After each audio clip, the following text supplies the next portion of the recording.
good morning to you, and of course, happy Friday. Let's start our conversation. Now, we didn't exactly see the kind of action that we saw at the stock market last week, where the all-share index gained 5%. As a matter of fact, as you know, the NSE had to trigger that a circuit breaker. What were you expecting from the market, the stock market, this week?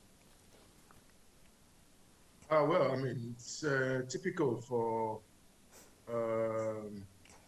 people to try and take profit, So, bearing the surge we saw the previous week when the market went on steroid, let me put it that way.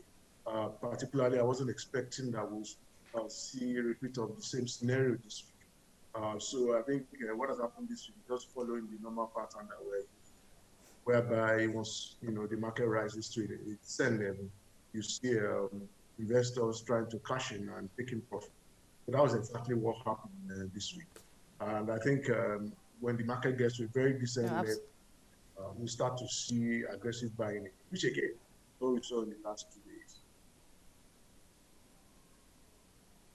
Now, for the bond market, we did see, or the fixed income market, we did see that bond auction this week, and it was actually the two bonds that were on offer from the DMO were oversubscribed by over 130%. Obviously, there's still a lot of liquidity in the system, and with all those maturities coming in, investors obviously are forced to, especially at the bond market, to reinvest in even lower yields. Now, for institutional investors such as yourself, pension fund administrators, what's it been like having to invest in these record low yields? Of course, still eyeing the stock market, putting some money in there, but of course, you still have to keep those funds as safe as possible. I mean, it's a tough time, I tell you. In my 30-year career, I don't think I've ever seen or experienced a time tough as for treasury managers. We've got asset classes that we must comply with, and of course, which fixed income is one of them. To that extent, regardless of what happens in that space, we need to invest. Just like you said, seeing aggressive decline, in yields on bonds. In fact, one thing you didn't mention is the fact that even treasury bills at some point during the week traded negative. That has never happened. In other words, investors need to pay governments to hold treasury bills. It's never happened. It's unprecedented.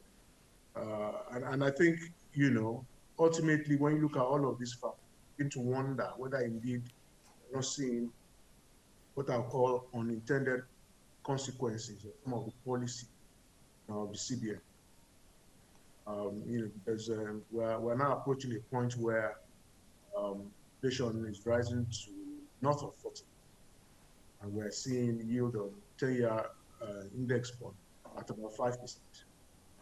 Something is wrong somewhere, and it's not a good time for investors.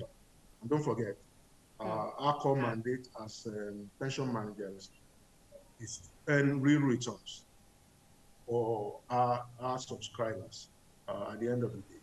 It's a very, very challenging time for us.